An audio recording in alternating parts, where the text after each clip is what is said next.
Carlo Gutierrez pointed at the golden retriever wagging its tail by the head seat and gave me a cold order. The dog sits there. You can stand. I stared at the dog lounging lazily across the dining chair that was supposed to be mine, so happy that I almost cried. Because I had gone back in time.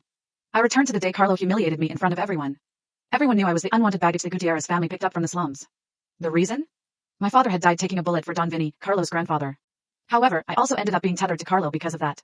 Carlo was the only heir of the Gutierrez family, the kingpin who ruled both sides of the law. Meanwhile, I was nothing but a stain on his otherwise perfect record. Everyone thought it was a pity for Carlo, and he thought so even more. That was why he had the golden retriever sit in my seat, while every underling and maid man watched me being humiliated like some show. Rosa, Carlo's already being nice to you by just making you stand. If it were up to me, I would have made you eat from the dog bowl on the floor, Carlo's cousin said as he picked his teeth. Laughter from the surrounding guests echoed around the table. Even the servants, with their heads down, were shaking with amusement. This whole thing was a carefully staged spectacle just to humiliate me. Everyone knew how much Carlo hated me. During my last life, I didn't dare to move a muscle. I just stood there, taking the insults one after another until the banquet ended. Eventually, I ended up collapsing from hunger and stomach cramps. What happened reached Don Vinny, who was recovering overseas. Later, he personally ordered that I marry Carlo. On the day of our wedding, Gemma Moreno, the principessa of the Moreno family, died in a shootout. She was also the woman whom Carlo loved. From the perspective of Carlo and his underlings, it was my fault that his beloved died. The reason being? I had supposedly leaked out information. Carlo then threw me into a basement and tried every method to torture a confession out of me to avenge Gemma. I begged him repeatedly to just kill me, but he refused with a sneer. Instead, he promised to make me suffer until the moment I die. He cracked my bones piece by piece, then soaked me in salt water. I endured that pain for 3 years. In the end, my corpse was dumped into the sea. But what I found laughable was that at the moment my soul was fading away, I saw Gemma return in all her glory. She didn't die at all. Instead, she had become the new Donna of the Moreno family.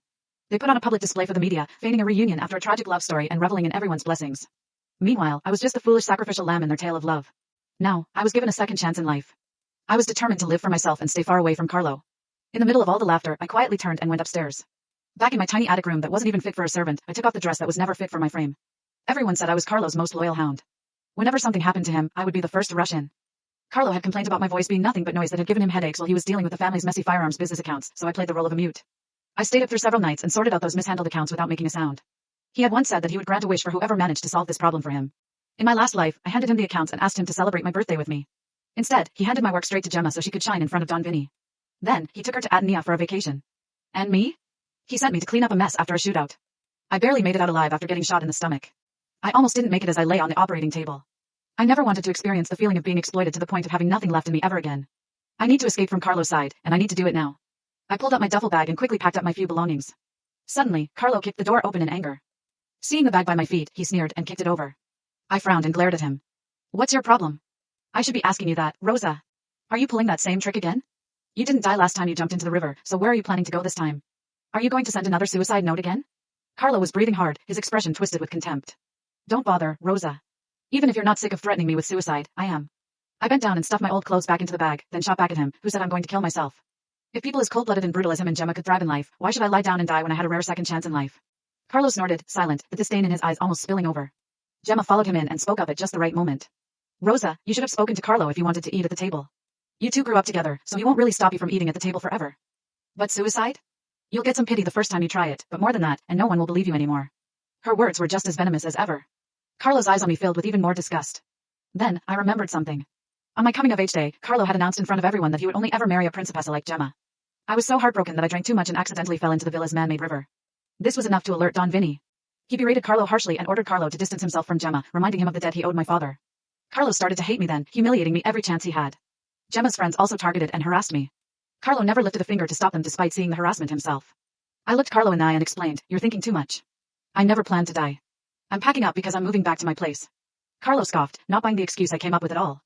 Gemma tugged on his sleeve and said, "Why don't you let her stay? It's so sad for her to be out there alone on her own." Carlo frowned, looking like he might actually give in. I spoke up again. "It's fine. I'm going home." Carlo's handsome face turned cold in an instant, and he sneered, "Hear that? She wants to go home." "Don't be so stubborn now," Gemma said with a sigh as she walked over, reaching for my hand. Her sharp diamond ring jabbed hard into my palm from an angle that was hidden from view, and that was enough to make me yank my hand away in pain. Gemma stumbled back a few steps and struck the wall. She held her arm, eyes instantly red with tears as she stared at me in disbelief. "Rosa, you. How dare you hurt her?" Carlo roared. He immediately grabbed me by the throat and slammed me against the wall. The back of my head hit the wall so hard that my vision almost went black from the pain. All I could hear was him roaring in rage. "Touch her again, and I'll throw you into the basement. You're just a filthy street rat from the slums. Even the air smells disgusting when a lowlife like you is around."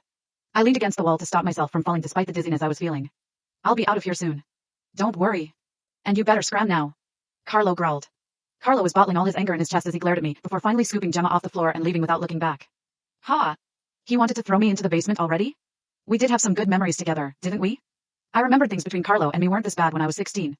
I liked to shadow him wherever he went because I knew about the engagement between us and how we would become a family. Once, he took me along to handle some family business, and we ran into an ambush from a rival family. He shielded me and took a knife to the back. It was cut so deeply that his bone was exposed. I was terrified and burst into tears, but he turned around and comforted me, saying it didn't hurt at all. Back then, he was the type of man who would risk his life to protect me. Now, he wouldn't hesitate to hurt me or yell at me for another woman. But none of that mattered anymore. Once Don Vinny came back, I could finally end this ridiculous engagement. I looked at the butler walking toward me and said with a hoarse voice, "Can you call the family doctor in? My head's bleeding, and I think I have a concussion." The old butler looked at me with pity, but he just shook his head in the end and walked away. Soon, a maid walked over with a dog bowl filled with leftovers from the kitchen. "Mr. Carlo's orders, Miss Shaw." "Here's your dinner," she said, shooting me a look of contempt before leaving. I stared at the so-called dinner that was worse than animal feed, and my stomach churned.